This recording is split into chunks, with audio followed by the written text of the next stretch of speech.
Well, mabuhay, maligayang pagbabalik sa aking YouTube channel. It's 2 a.m. actually. Halos kakauwi ko lang, of course. Galing ako sa Vice Comedy Club. Actually, ang tagal na nitong bonding sana ni Vice Ganda with, of course, with R.S. Francisco and Chuk, of course.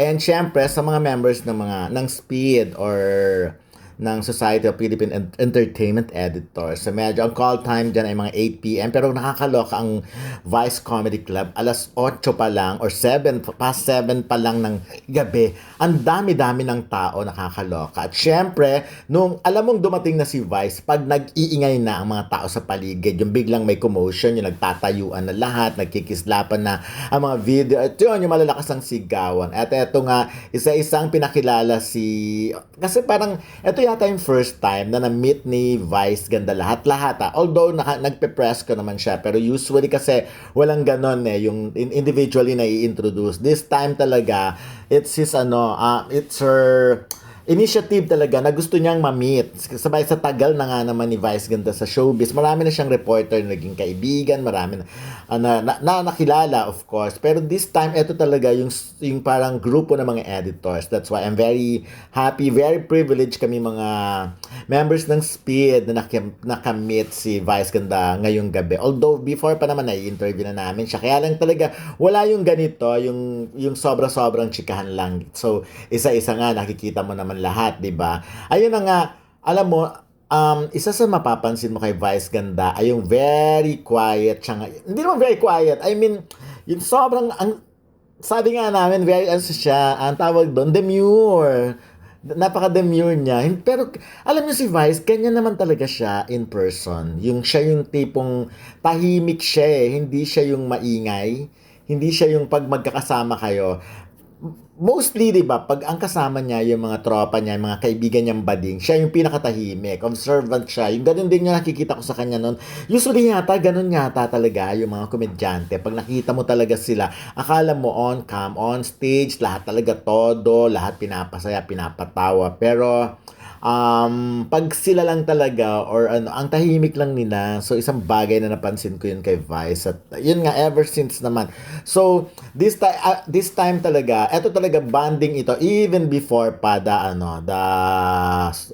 Super Divas, yung concert ni Vice with Regine Velasquez. Bago pa man yan, hindi lang natuloy kasi nga yung bonding, invitation niya because maraming kumbaga nagbababagyo noon and then so marami rin siyang work, etc. etc. At saka nag-focus na rin siya dun sa concert. But anyways, ay naulit lang tong video na ito. Medyo sa second floor kami pumuwesto para hindi na nga naman, mahirap kasi pag nilagay mo siya sa baba. Inisip niya nga rin yun eh.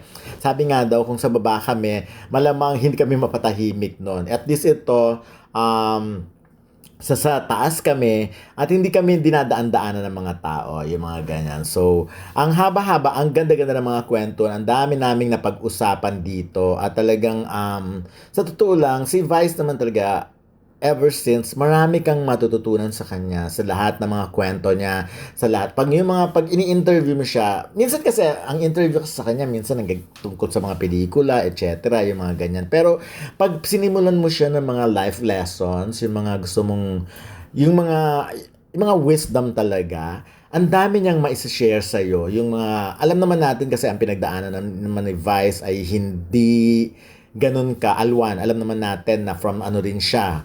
I mean, hindi naman niya tinatanggi yon na ganun ang pinagdaanan niya. Talagang, eto talaga yung hindi naman from rags to riches kasi yung rags yung talagang wala talagang pero si Vice naman alam naman natin nakapag-aral naman yung mga ganyan, so may nangyari lang along the way sa buhay niya. But anyways, eto nga, so pagdating niya, gustong-gusto ko yung para siyang, alam mo yung bagong kasal, yung from table to table, nagte-table hopping, ganun yung nangyayari. So, ito yung first destination niya, and then lumipat siya after.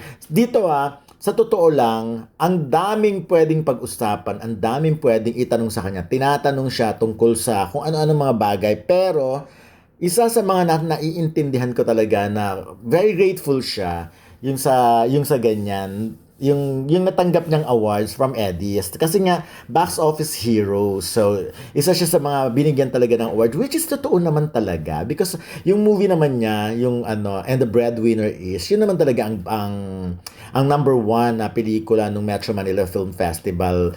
Itong 2024, di ba? Alam naman natin yon. So, binigyan talaga siya ng award. Of course, part din ng box office hero sila Catherine Bernardo and Alden Richards for Hello Love Again. And then Julia Barreto and Joshua Garcia, of course, sa movie nila. Dennis Trillo and Ruru Madrid. Yung mga ganon. And of course, si Vic Soto and Piolo Pascual, di ba? Yung mga movies nila nandun magpas ng 100. Sa lahat nga yatang na-mention ko, si Vice bukod sa Hello Love Again na naka 1.6, 1.7 billion. So, ganun din yung kay Vice. Ang taas-taas din. Of course, ayan, dumating din si R.S. Francisco. Si R.S. ang isa sa pinaka...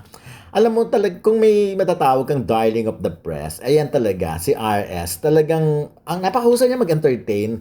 Ramdam na ramdam mo yung, ano, yung sincerity niya. Pag gustong-gusto niya yung masaya lang, yung mga ganon. Alam mo, may mga interview nga ako kay RS na naloka ako yun. Kasi isa siya sa mga nabigyan nilang award. Ito, moment na to. Gusto ko tong moment na to. Alam ko kung ano yung pinag-usapan nila dito. But, ayoko na lang syempre i-reveal kung ano man yun. Lalo na nung kay RS. Syempre, nag-promise ako na I will not tackle that. So, pero alam ko kung ano yon. So, ito, usapang magkaibigan eh. Alam mo yung ganon. So, at kayo, di ba, pag magkaibigan kayo, sinasabi nyo nga, parang pag nagkikita kayo, lagi yung welfare or yung situation ng kaibigan mo, yung gusto mong malaman kung ano man yon. So eto talaga yung banding. Dalawa sila actually na nagpaplano tong banding. Yung kay RS nung kailan lang nag-banding na rin kami pero lunchtime. Kaya lang, ang problema kasi pag lunchtime, yung mga editors nagwo-work. So after that, aalis na yung konting chikan lang. So, pupunta na sa kung saan-saan. Of course, eto kasi, Vice Comedy Club. At alam mong ano, mapapasubo ka talaga. First time nga, nakita ko nga yung mga ibang editors na nagde-drink drinks. So, enjoy naman. So, ayan, nakita naman natin si Jerry Olea, si Bobby Cantina, Neil Ramos, of course, Irvin Santiago, Ana Pingol, Ian Farinas, of course. Ito yung mga nandyan. So, sila Jerry. So, may mga ibang rin na invita. Like si Kate nandyan din. Ayan si Tito Nestor Cuartero, of course. Isa sa mga senior na editor din, na reporter din sa ganung panahon. Diba? Pag tinitignan mo nga si Vice, ano lang siya, yung yun nga yung gusto kong sabihin, hindi siya yung ina-expect nyo na sobrang galaw-gaw. Yung nakikita nyo sa Showtime. Hindi siya ganun. Most of the time, nakaupo lang, tapos nakikipagkwento niya. Medyo kulitan, like ito for example, nakita niya video, diba? Kaaliw lang. So, ayan. Anyways, segue lang sa Vice Comedy Club, napakagagaling ng mga performers nila, of course. Simula pa lang, bukod sa ang gagaling nilang kumanta, ang gagaling nilang mag-perform, magpakatawa talaga. Yun talaga yung masasabi mo from start to finish, tumatawa ka, humahalakak ka. Ito talaga, ang ganda-ganda ng ang ganda-ganda ng moment na to. Gusto ko yung moment na to because very seldom mo makikita yung mga artistang ganyan kalaki na nakikibanding sa ngayon sa showbiz press, 'di ba? But of course, noon sanay kami na nakakabanding yung mga the likes of Nora Honor, Fernando Po Jr., sila ATV, pero eto talaga at this point si Vice Ganda, alam naman natin na isa sa pinakamalaking artista sa Pilipinas ngayon. Box office hero nga siya sa amin, di ba? So, pero yung ganyan, yung nagbibigay ng time, nag-effort talaga siya para makibanding. Yung gusto niya ring makilala kasi lahat eh. Si Vice alam na namang matalino. Alam mo, isa yan sa mga topic kanina. Yung sinasabi niya, yung parang medyo, yung comfort zone niya, tsaka yung parang pagramdam niya na okay, yung okay na, doon siya mas nag-open. Kasi syempre, may mga moments kasi yung iba na biglang sasalang, biglang chichika, biglang gaganyan. So, ayan. So, kung tatanungin niyo kung kumusta si Vice, ang masasabi ko lang, very happy siya. Ang saya-saya ng mukha niya. Parang ano lang siya, yung parang, alam niyo yung alam niyo yung kasi super successful naman talaga yung concert, the Super Divas, diba? Talagang tagumpay naman yon. So, wala siyang space for lungkot. Kaya pag tinignan nyo siya, parang saya-saya niya. At talagang number one about her kay Vice ay kahit na, let's sabihin na natin, syempre, may mga bodyguard, lalo dyan sa teritoryo, may mga ganun talaga. Pero, pag may lumapit talaga at nagpa-picture, talagang siya, go. Hindi niya hinahayaang hawiin. So nakikita ko kanina, usually kasi may mga ganong artista, di ba? Didiretso na, magmamamadali. Pero si Vice talaga, tama lang yung facing. Pag naglalakad siya, kumakaway siya. Nung may mga lumapit na, napagbibigyan naman niya. Yung kaya lang minsan, yung pangmaramihan na rin talaga. Kasi syempre, ang daming tao sa Vice Comedy Club. Kung pagbibigyan mo yun isa-isa, anong oras na matatapos yun? Pero yun yung something na Eto, nung umupo siya dito at tumabi na sila Salve Asis, Natalie Tomada, si Ice Francisco. May sumunod na rin ako dyan si Joss Mercado nandyan. Sumunod ako with Tessa Mauricio and Dina Ventura. Nung dumating na, yun na, medyo maraming Q&A but because yung venue ay kantahan nga at talagang club siya, so hindi mo masyadong naririnig yung pinag-uusapan. So ako, naririnig ko lang yung very sincere siya na sobrang happy niya na natanggap yung, for example, yung award na yon. And of course, may mga kinikwento rin siya yung habang tumatagal, yung nagbabago ang pananaw mo sa buhay. Katulad siya, sa totoo lang, nagiging mas simple habang tumatagal kasi nga yung mga na-achieve niya naman talaga, parang ano pa ba yung next na goal mo, yung mga ganyan. But anyways, ayun na, may shooting din siya mamaya. Kaya nakakatuwa 'di ba? Nagpunta siya doon. Anong oras na rin siya umalis? Mga 1 na rin yata, mga ganun. Sabay-sabay kami actually umalis. And then, ayan, may shooting pa siya.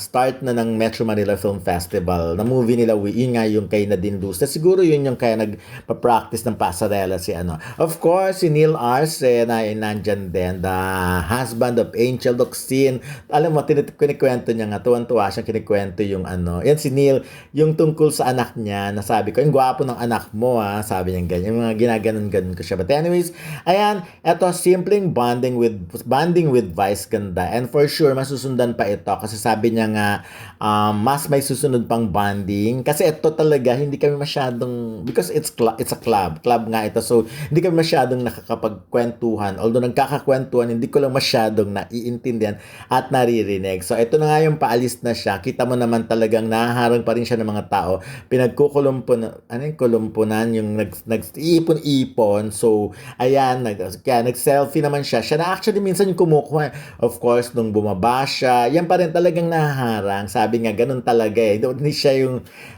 one good thing about her, hindi siya nagmamadali, diba? Makikita mo naman, pinagbibigyan niya. So, ganun karami ang tao kanina. So, can you imagine kung lahat yan pagbibigyan? So, hindi ko na lang alam kung tuluyan na siyang umuwi kanina or umakyat pa rin siya sa stage siya. So, ang daming ganun, yung talagang gusto magpa-picture. Pero sabi nga, gano'n na lang muna. Basta ako nag-enjoy ako sa banding with Vice ganda. Ang